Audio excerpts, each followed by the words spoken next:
好，观众朋友们，在学习完了这个基础杀法以后呢，我再向大家介绍一些呢实用残局啊。这个杀法跟残局呢，它是属于两个类别啊。对于我们初学的爱好者来讲呢，都很重要。杀法呢是教给你的如何呢杀王，也就是说攻击对方的将帅。那基础残局呢，也就是说实用残局，主要是学习呢什么棋能赢，什么棋不能赢。当然这个基础残棋要细分起来啊，棋局呢也特别多。那我把最基础的一些呢告诉给大家。那首先呢，我们就来看一个单兵擒王，这是最简单的残局了。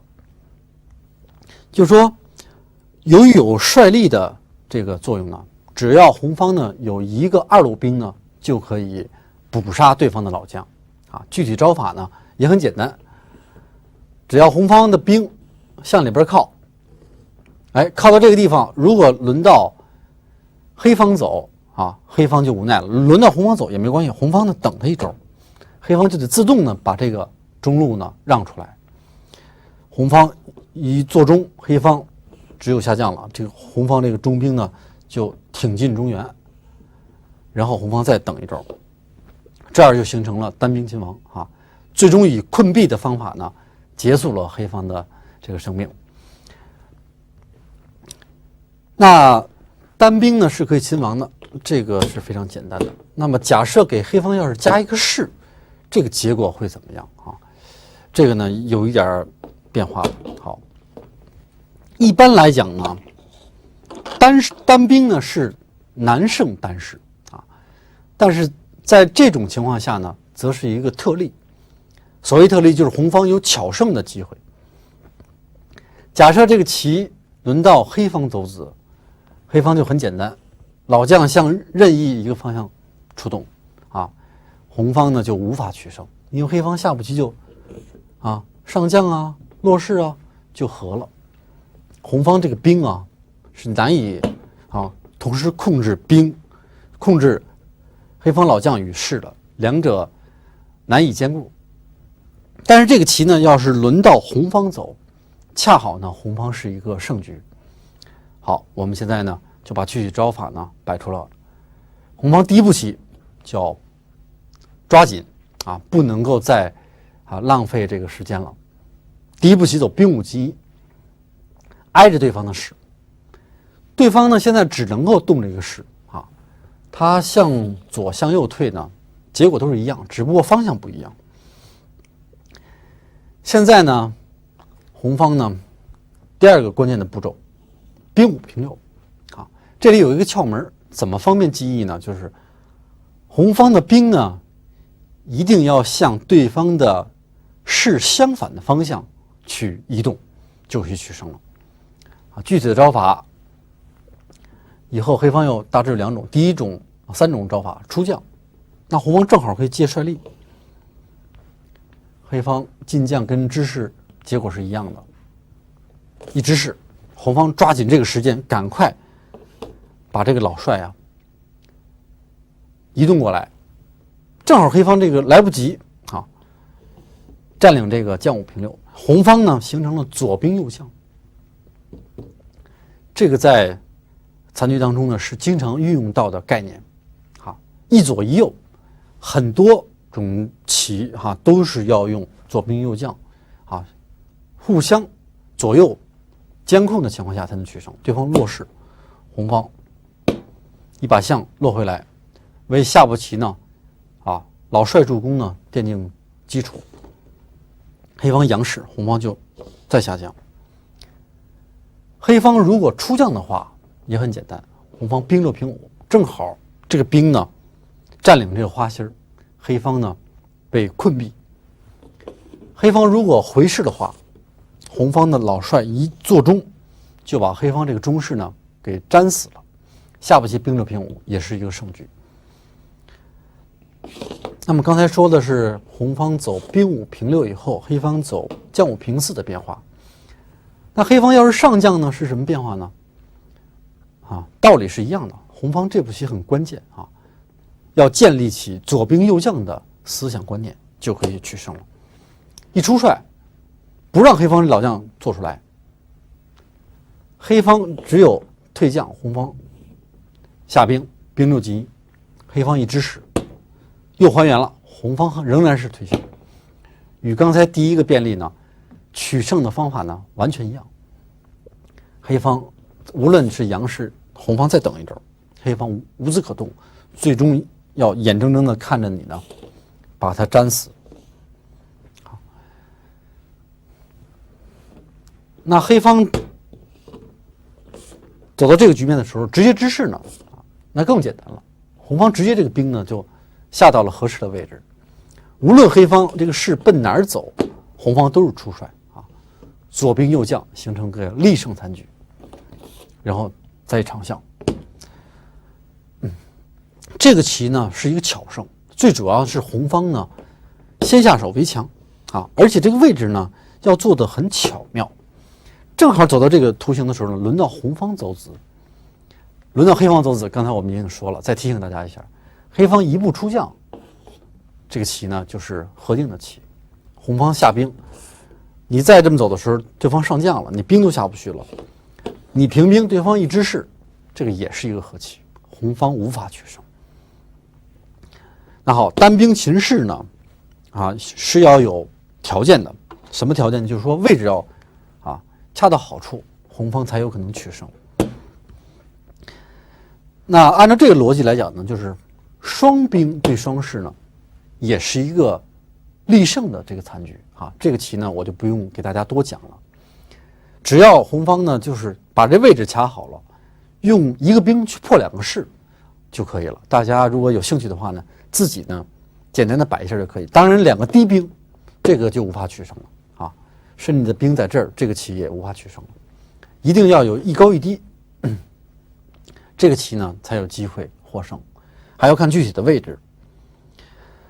那两个兵在对两个象的时候呢，一般的棋呢都是赢棋啊。当然你不这个兵怎么下都可以因为将来呢就是红方可以借助帅力来助攻。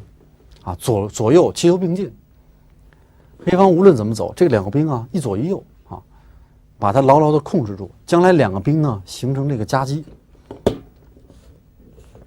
一下，这个位置就够了。这个棋呢也不难，大家顺着思路呢这一想就知道能赢还是不能赢了。这个顺便就给大家提示一下，如果两个兵要是对黑方一个是一个象，这个棋呢是一个力合的残局，也就是说，红方呢不可能两个兵都能卡到这个要害的地方。就当你这个兵下去的时候，对方可以用出将来控制你，或者他向这边崴，这个棋呢都是红方无法取胜的因为你这个兵再往下走，下到这儿了，对方扬个势。你即便把对方士吃了，对方老将呢高高在上，有一个象走闲招呢，红方也无法取胜。一般来讲，两个兵是难以取胜，这个单士单象的另外呢，在这个两个兵的残局当中呢，还有一个特殊的棋形，就是说，红方假设有一个兵呢，要是拱到位的话呢，这个棋就是一个力胜。如果是走到这样的阵型轮到红方走子，就是一个力胜的这个残局轮到黑方走子呢，黑方也不好动我们就是从红方先走白棋吧。这个棋之所以能够取胜呢，主要是在于红方的位置极佳黑方呢来不及调整，如果他能调整成羊角式什么之类的，这个红方就没有取胜的机会了。黑方只好分象，红方再平，黑方只好再退象。这个时候呢，红方呢采用的是等招，等一招。这个象棋就是有这个特点，就是说你要直接去进攻反而不能取胜。这个假设黑方说的我不走棋了，我让你走一招，这个棋的反而和了，但是规则不允许这个规则呢明确的规定呢，就是双方呢轮流走子，我走一招，你走一招，咱俩双方平等啊。那作为红方来讲呢，现在就是要运用很好的等招，这个在残局当中呢都是非常常见的手段，就是我等一招，你反而难办了。现在红方就是用等这种走法以静制动。黑方只有动象了，因为他动势呢，这个象就被捉死了，双兵必胜双势了。那黑方在无奈的情况下只好逃象，红方抓紧这个机会，这个兵呢直接冲下，这是一个很关键的步骤如果老没有勇气下兵的话，这个棋磨来磨去也赢不了了。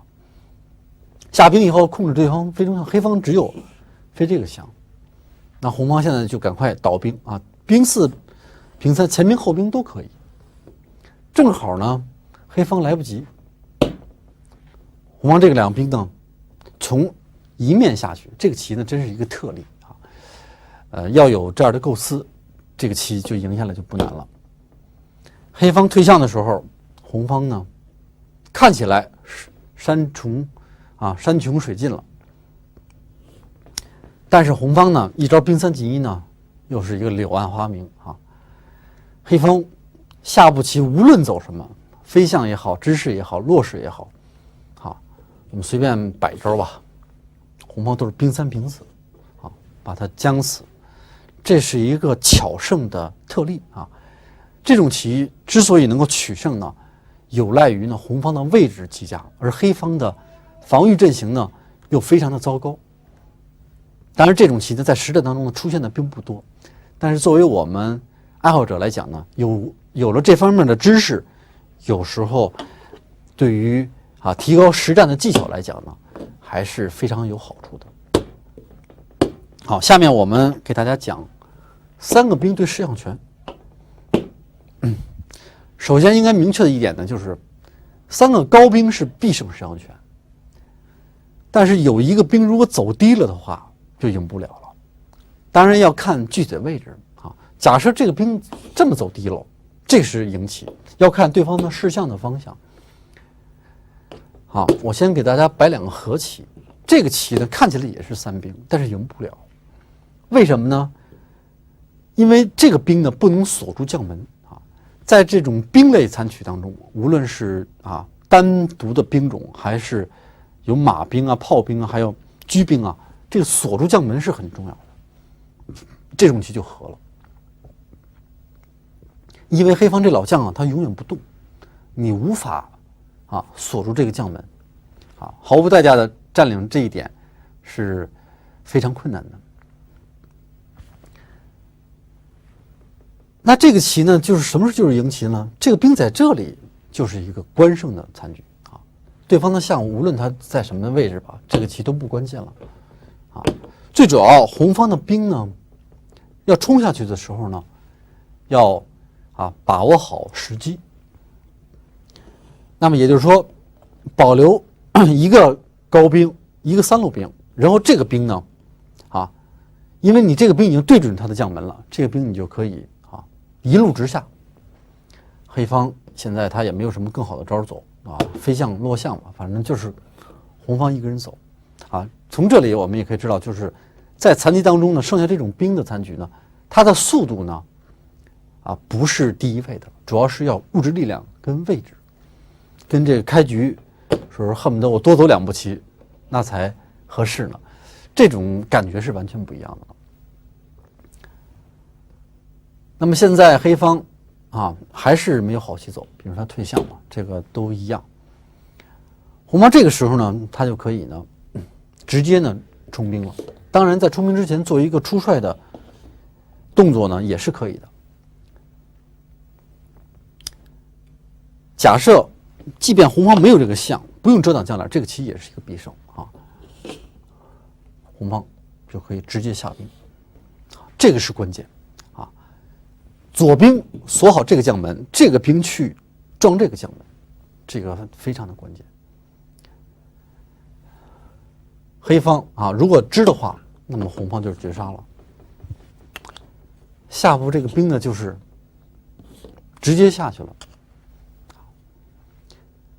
下步再兵四进冲将，他如果知势，你就兵四平五将，啊，这样就绝杀了。如果他直接进将呢，啊，也是一样的道理。红方先兵四进一，先把它卡住。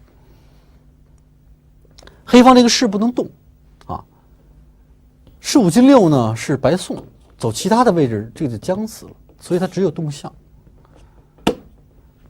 这个时候呢，啊，红方呢要有一个必要的过门，啊，就总之你要进一步老帅，你先攻势也行，这个倒没有区别。但是这个时候一定要注意啊，就是当你没有失象的时候，你就不能先下兵了。先下兵，对方一士五进六，这是一个巧合。但我刚才把这个象拿下去，如果有这象呢，不存在。你卡住兵以后，将来飞象，这个老帅呢再移动过来，还是绝杀。但是没有这个象，你下兵呢就早了。啊，没有这个象呢，也很容易解决啊。这个就是次序，在无论是哪个棋种，围棋也好，国际象棋也好。这个次序都很重要啊，象棋呢也不例外。红方要先进一步老帅，把对方呢这个士粘住，让他牵制他的老将，让他这个老帅没有行动的机会，然后再把三路兵冲下。黑方只有啊走先招，红方兵三平四一靠，形成二鬼拍门之势。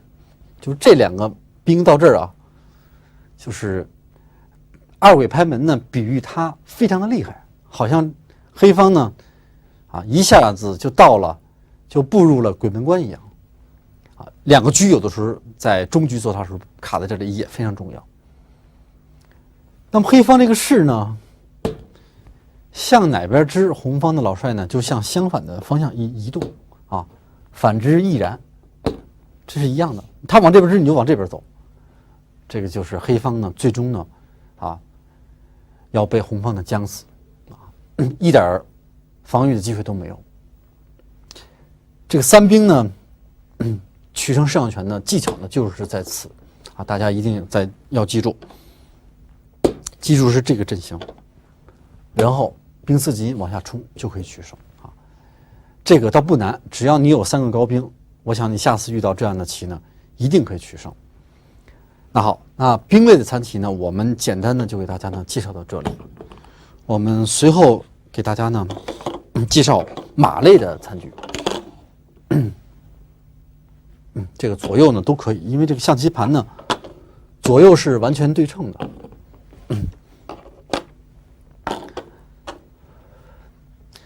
这个叫做马擒单士，这个局例，马对单士呢是一个必胜的残局。只要红方的方法得当，黑方是没有机会能够逃脱的。但是红方一定要有技巧，如果你不得其中要领，这个马上下乱跳的话，那也有可能要错失胜机。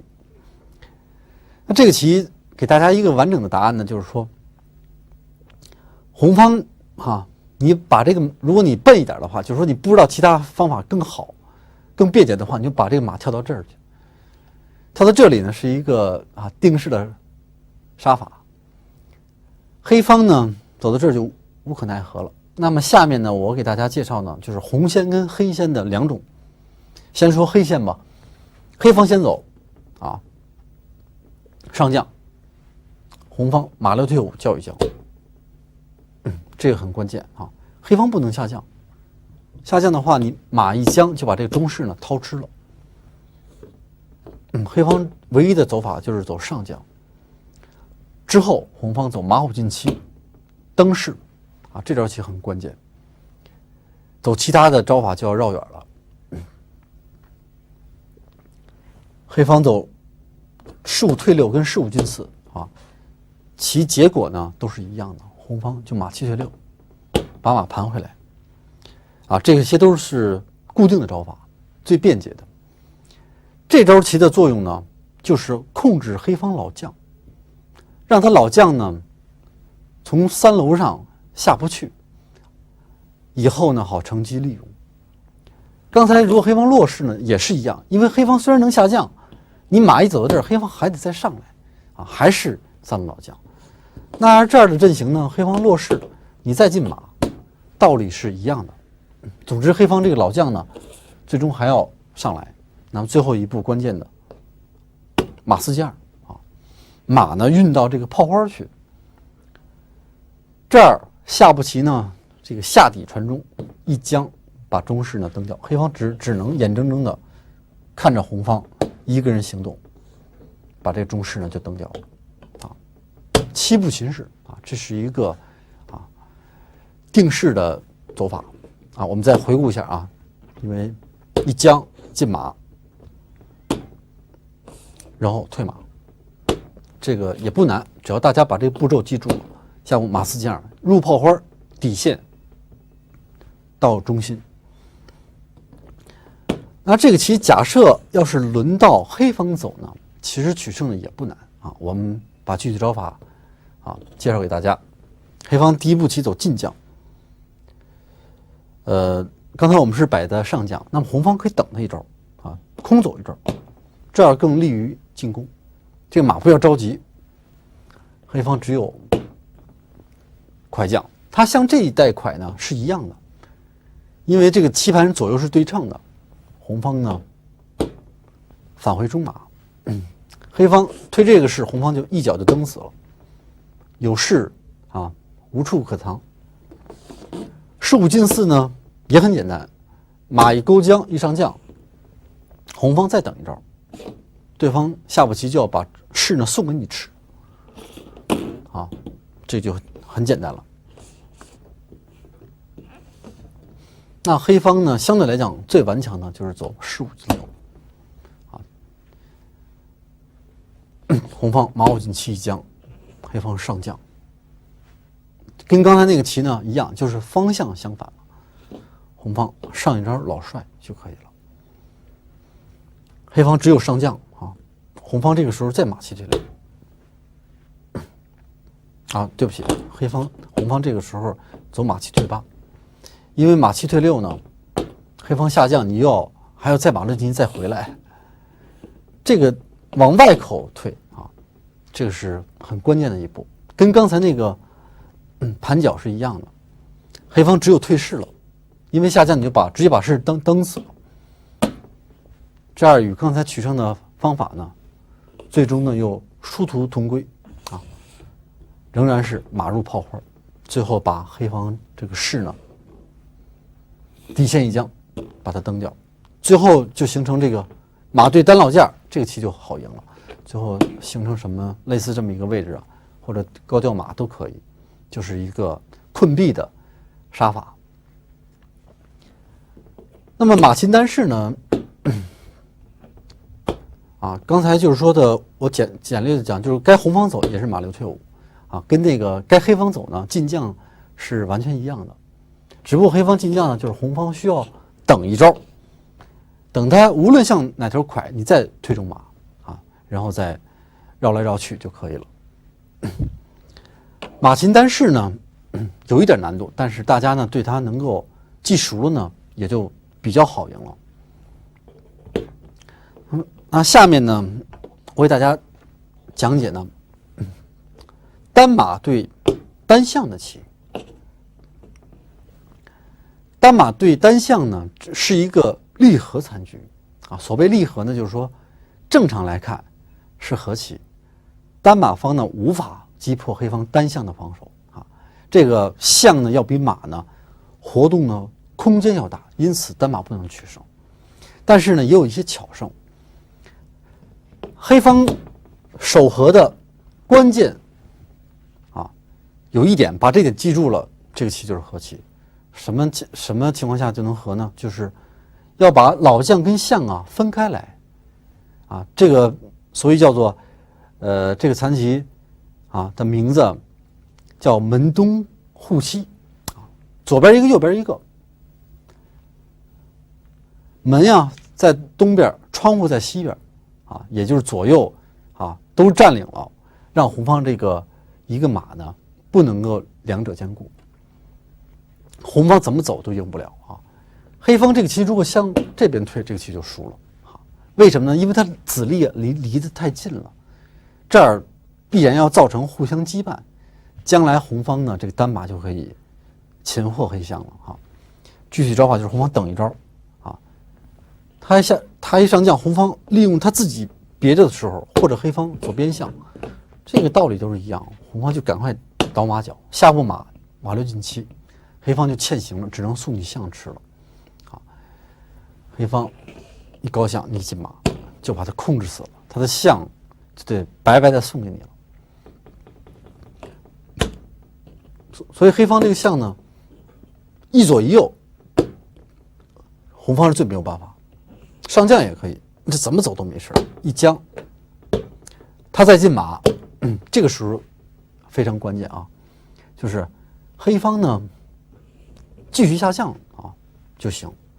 他进马登的时候呢，你正好回象，他等你一步。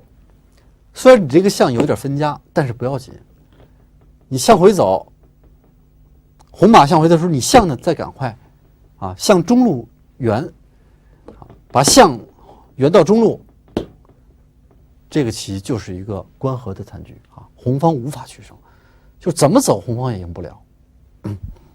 但是这里边呢也有巧胜啊，例如这样的一个棋，巧胜呢就是不外乎呢一个是他象在这边，这个是非常危险的。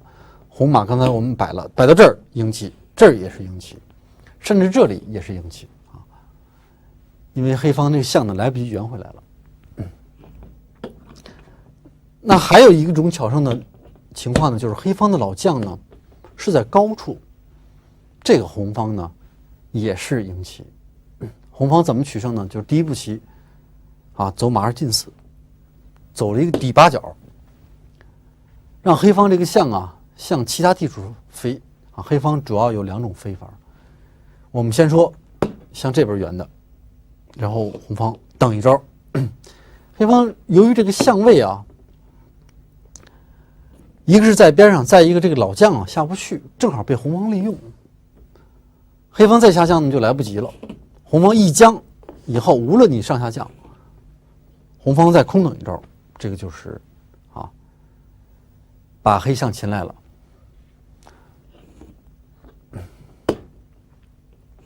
那如果你要是高象呢，红方仍然是马2对4。当你的象再回到中间的时候，我们看到黑方这个高将呢正好被红方所利用，红方这个时候反中马一将，然后下步棋在马5进7一将啊，就把这个象呢吃死了。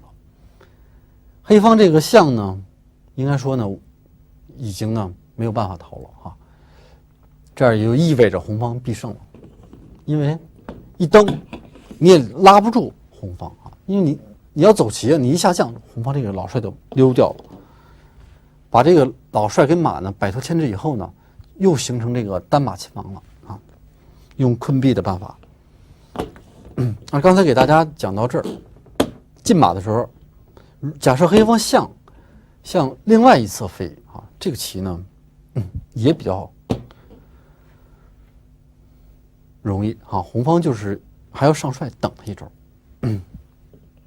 黑方只有在回象，抓住这个机会，红方赶快呢把这个马呢返回，向黑方这个有象的方向呢去靠拢，这个就赢了。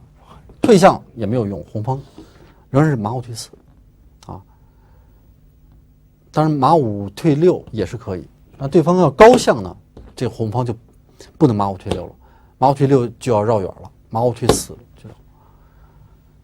马5退4呢，下步棋马4进6，正好给黑方这个象啊未卡住，还为红方呢这进一步控制呢创造好的条件，红方再等一招就可以了。黑方下步棋无论是象3退1还是将4进1啊，道理是一样，红方都是马6进8，连控老将再控象啊，一举两得啊。这个单马擒象呢，就是黑方掌握左边一个右边一个，再一个老将不要高，就是一盘和棋。这个单马类的残局呢，应该说技术难度不是很强，但是大家呢也要作为这个必修的基础课啊，来这个学习。那下面介绍给大家呢，就是马兵、马高兵啊，对单缺项。这个兵啊，如果要是低了的话呢，就无法取胜了啊，一定要高兵。高兵呢，就说这种棋怎么赢呢？它是有很强的这个技巧。什么技巧呢？这个兵啊，不要走的太低，走到中路，把黑方这个象控制死。控制死以后呢，对方的象无论是在哪边，不管它在哪儿，你就到这个炮花去，跟这个象挨着这个炮花，就把黑方的这个象控制死了。然后你，你就很简单的就把这个象呢拱死了。然后将来呢，这个就不用我说了啊，马换两个士，一个兵甚至换一个士都是力胜啊，马换双士、兵换双士都可以。啊，这个棋呢也比较简单。马兵对士象权呢，应该说是一个比较高难的残局啊，应该说是和棋啊。有几个特点呢，大家要掌握一下，就是说，一定要尽早把羊角士支起来，然后飞高象啊，这样是最安全的走法。就是说，将来即便红方这个兵呢能卡到这个位置哈，由于时间关系呢，我只能呢给大家呢简单的说一下，这个就是利和的残局啊，这个叫耷拉式啊，红方这个马兵怎么绕啊，也无法去取胜啊。当然，这个棋你要小心，对方的马绕到这个部位的时候，要蹬死你士的时候啊，你要提前设防啊。他要蹬到这块的时候，你就赶快再出将。他蹬你士，你把他粘死；他撞你士呢，也无法取胜。那好，关于马跟马兵类的残局呢，我呢就给大家呢介绍到这里。下面给大家介绍炮兵类、单炮与炮兵类。当然，马兵对，再给大家找补一句呢就是说马兵对士象权呢也有巧胜，这个大家要小心。比如说这样的阵型就是一个巧胜。这儿的巧胜呢，就是在哪儿呢？由于黑方这个士象啊没有来得及舒展，结果被红方呢就是巧胜了。这个红方呢就是正好可以擒士。那么大家呢也可以可想而知呢，这个棋呢就是黑方在残士的情况下无法抗拒马兵的进攻，红方一刀，好，在马路退吧。正好红方的这个马呀比较快，下不棋啊，黑方这个士必丢了。怎么丢呢？如果你不理的话，一将就把你中士拔掉了。好，这儿再把马一绕回来，够上将就行了。如果退士呢，这个羊角士就蹬了。下不棋红方一进帅就可以取胜了，这是一个力胜的特例，应该说是一种巧胜。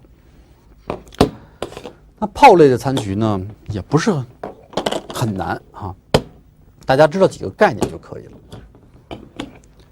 炮士呢，必胜双士这个大家要掌握。它是什么特点呢？就说这个棋呢，我们随便给它摆一个位置吧，这个倒都不重要就是说你要迎着他的士去针锋相对走到这个位置就赢了。反正这个棋倒很简单由于时间关系，我就不给大家细摆了。就是什么样棋，就是类似这样棋，你一吊住它就赢了他老将比如在这儿呢，你退一步他就不好办了。你进帅就把他拉死了。他动士你打士，他上将呢，你回士一将，这是一个闷攻就是炮士力胜双士。这个也是比较简单的残局，在此呢不再给大家呢多说了，大家可以简单摆一下就行了。那我们再往下摆呢，就是说炮士对单士象，这个是和棋黑方的道理就是一上将把这个士呢保住，红方呢就无法取胜了因为黑方这个象可以到处飞，红方即便士象权也无法呢取胜。那再往下给大家讲呢，就是这个棋呢也是经常遇到的，就是炮双士对卒象啊，这个其实挺有意思的。在不久前那个电视会计赛呢，柳大华呢还走了一盘这样的经典的残局啊，这个其实必胜啊，就是什么道理呢？就是待会儿黑方呢这个卒啊，无论他在哪儿，你拖住他的时候，这个你总是有这种权利啊，因为你的中炮总能拉住他，因为对方如果要是这么走的话呢，你就很容易了，你就直接可以把对方象呢打死。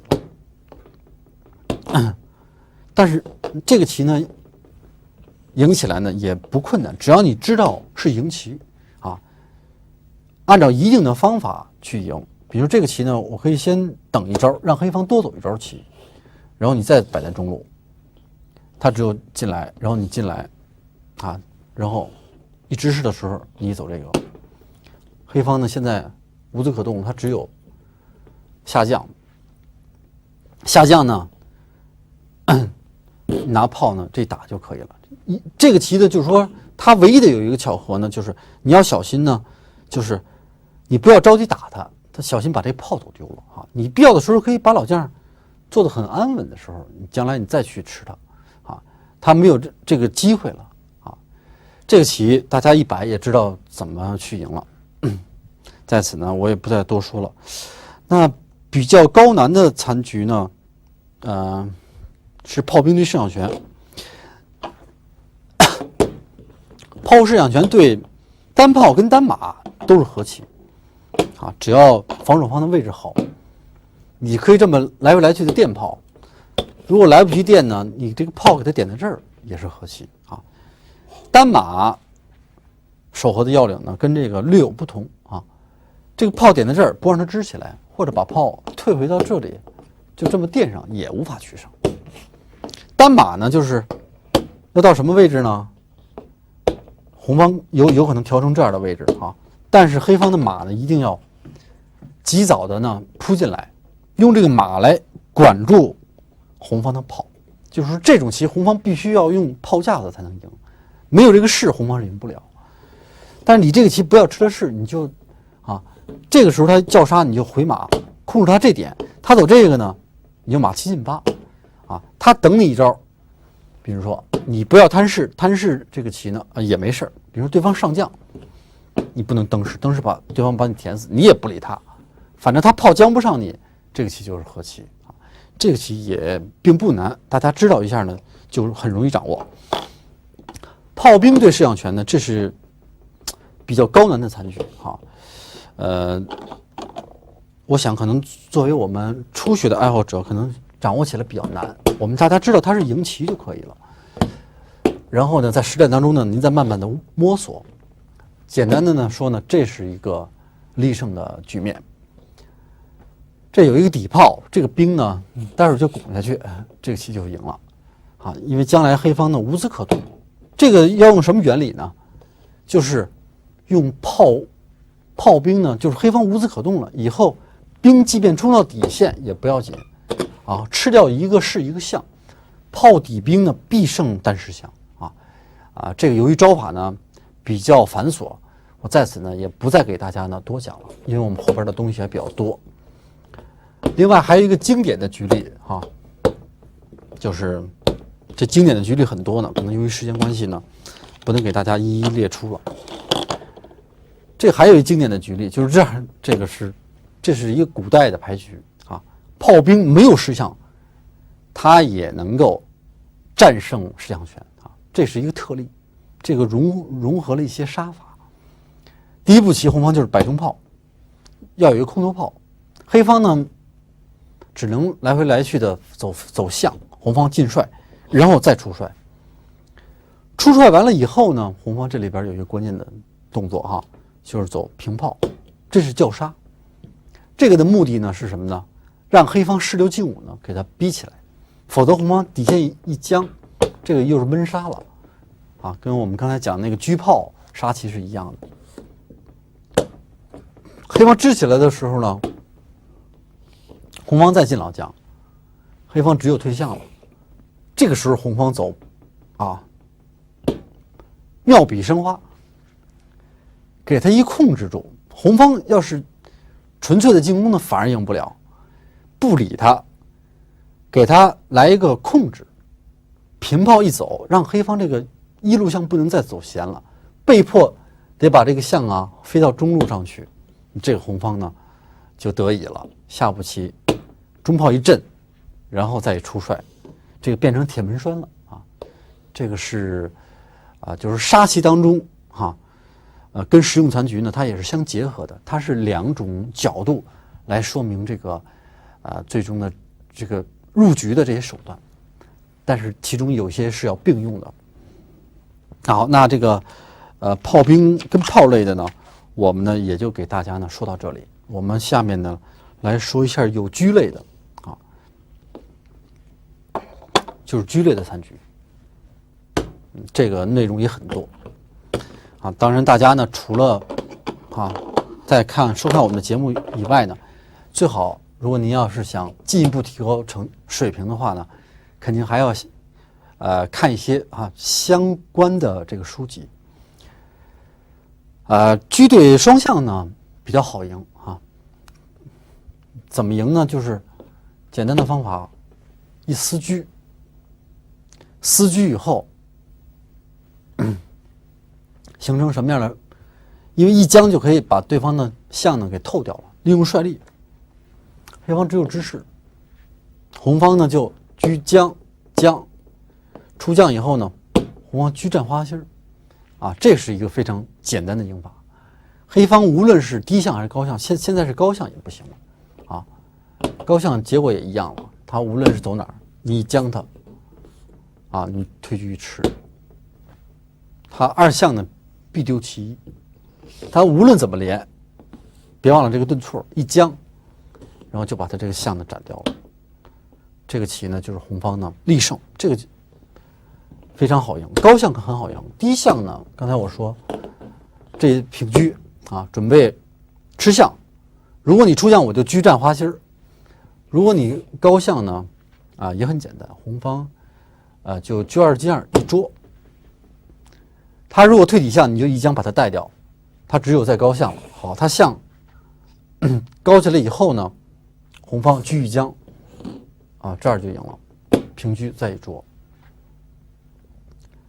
黑方只有再出将因为他退象你就这个十字路口这捉就把他捉死了，他只有出将，无论他出哪边将，你车一将我告诉您这个方法就是比较简单，您就知道怎么想办法把这个车放在花心处，这个棋就是力胜记住这一点，你这些具体的变化都可以不记了。车入花心，那给黑方加一个士呢，这个棋也是力胜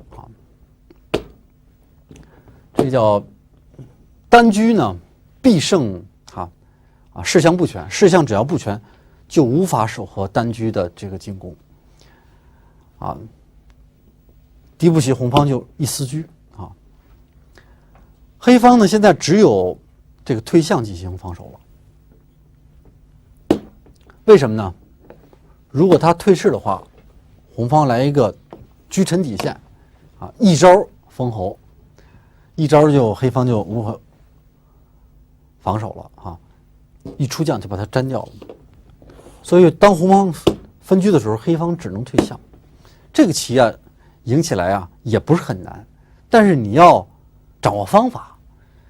红方的绝招呢就是直接一点二路吃他的士，他只有飞象了。然后这个时候红方等他一招看起来不好赢的棋5招之内就有分晓了这非常简单。但是这招其实绝招能够加速你的胜局，你走其他的还且绕呢。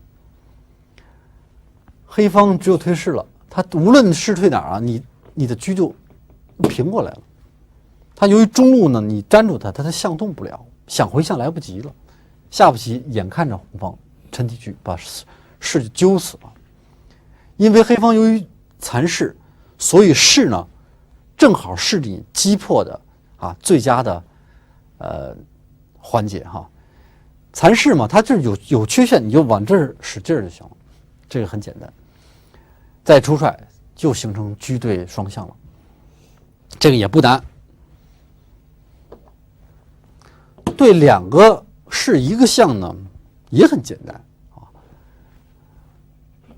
这十字路口这一捉它，它这个象就无处可逃了。这吃了以后，这个两个士没法防守啊。黑方这个都不知道走什么，只能上将了。一将一指使，然后再出帅，这个就是车迎双士的关键步骤。把黑方老将点上2楼来以后，再平车。黑方杨士呢，这个有2种办法都可以吃士啊。一将直接去捉他啊，这个记住，这个老帅牵制住黑方的这个士，这个士就没有办法能够逃脱了，落掉就直接把它挖掉啊。还有一种办法呢，就是将都不用将，直接去捉士，迫使黑方退这个士，红方一将就直接把这个中士呢挖掉。这个车亲2个士也是非常容易的。那稍微黑方可能稍微难一点，就是这个高象，这个棋呢也好用啊。总之呢，黑方这个孤象难明啊，往这一退，你往外这4车，黑方就不知道怎么走了。下步棋啊，就是杀棋，黑方一飞象，一将就捉死，直接捉他也逃不了了。那么单车对士象权呢？这是一个立和的残局啊，这个棋赢不了啊。很多棋评朋友都知道，单车难胜士象权啊。这个象棋呢，在某种构造上来讲，也是非常的偏袒这个弱者。就是说，你即便是多了一个车，但是你赢不了士象权。这你多了一个车多厉害啊，但是赢不了士象权。在这个黑方士象不整的情况下，他分家的情况下，红方有取胜的机会。比如说，我们随便给他摆一个棋啊，摆一个这样的阵型吧。这个棋呢，黑方的弱点就是这个象啊，从中路跑到边上来了，它对于中路的防御呢不安全。那这个棋呢，红方呢，第一步棋呢，千万不要走这个，走这个就错失战机了。黑方一补中象，当即呢，形成一个正和的局面。红方呢，这个棋的关键呢，要车呢先点这十字路口，啊，正好让黑方2个象都不能动，黑方只有出将了。这个时候红方就很简单，就把车呢就可以溜过来了。因为黑方呢这个时候呢不好动，他如果飞高象，这是有一个顿挫，走上这个顿挫你就可以取胜。一将，对方是不是只有上将？然后你再回车，一拎象。捉象的时候，他无论是回象还是飞象啊，跟那个都没关系了。迎头一将，就是黑方这个老将在上头了，来呢，就是与刚才呢这个车擒双士的思路是完全一致的，手段也一样啊。这个中士就丢了，跑不了了。因为你这老帅把他粘住了，他下也来不及了，你一把他叫将呢，又把他点上来，一将就把中士挖掉了。好，这是这样的棋，就是当我们平车的时候，黑方呢刚才走象1进3，他进将不行，进将就直接将死了啊，白老将，黑方只有上将啊，稍微顽强一点，但是呢也不解决问题。红方这里边呢，最关键的一招，直接就2推2，控制黑方象1进3，同时又要将出将，那么黑方无奈，只好呢再把老将呢再走下去。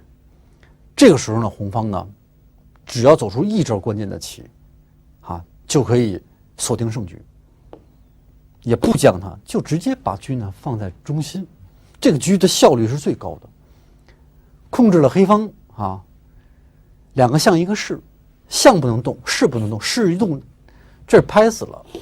杨氏呢一将把这个底士吃了。黑方在无奈的情况下，他只有两种选择，一种进将，红方呢，等你进去我就出来了，一出来，黑方无子可动，只能送士象给你，象一丢，这个棋呢，也就意味着红方轻松取胜。黑方如果上将的话，那又来了，跟刚才的这个办法是完全一样的一出帅，他一直士，然后我们车次平2这平车，一将把中士挖掉。反正车破这个士象权呢，必须要位置恰到好处，还有几个其他的这个图形，红方呢也可以取胜。但总之呢，都是用这样的方法把黑方老将点上来，要不然车就控制死，要不然就是偷吃对方的这个中心士这是车对士象权的最基本的这个方法。那作为我们刚刚学习的爱好者来讲呢，如果能够了解以上的这个残局呢，也应该说呢，你有了很大的这个进步。那在把一些跟单车对士象权有联系的这些棋吧，车对炮双士这个棋是一立合的残局，就是合起来非常容易。黑方呢，就是有很多种办法都可以合，这个老将在上边也是合，这儿也是合，这儿合是最踏实的就是一点风险都没有。还有其他的几种合法，在此呢我就不再一一列举了。那么就是有巧胜在哪儿呢？就这个棋就是千万不要让对方呢憋死牛。你认为和棋已定了，我随便走开了，结果让红方呢来一个巧胜，这是一个特例。还有一个特例就是黑方不能把这个士走得太低了一定要走肋炮把老将出来。这种棋呢，就是你炮比如走这儿，他底车也没事，他一步追你，你这个炮来不及跑这个太痛苦了他一直追你到天涯海角，追到你这没地儿跑了吧。这个棋要是让红方走呢，红方守肋也可以，下步棋一出帅就可以把底士穿掉。问题是红方一守肋呢，黑方还没得走，他只有生炮了，那你还可以把他炮呢给他吃来这是单车对炮双士呢唯一的两种取胜的方法。单车对炮双象合棋比较多，基本是合棋黑方无论是高象还是低象呢这个架是最铁的，铁板一块。黑方底象也是合棋这个红方也无法取胜。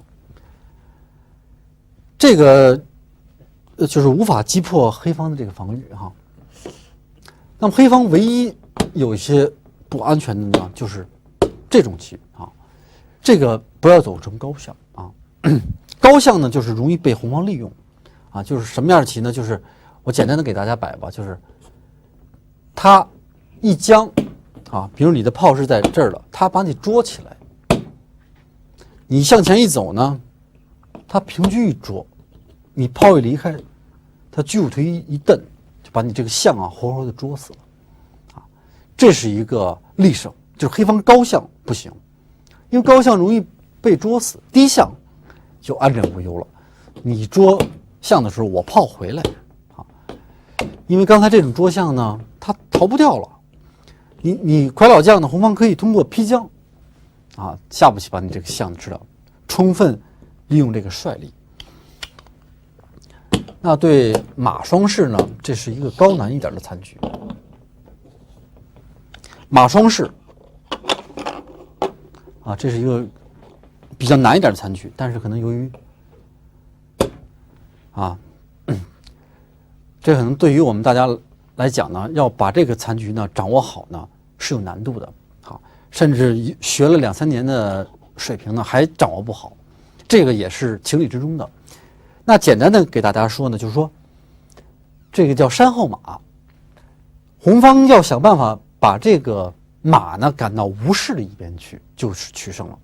我这里呢就举一个例子给大家啊，给大家提供一个思路。因为这个棋呢有各种各样的图形，那么由于时间关系呢，就不再给大家呢一一叙述了。看马二进四的话，你点，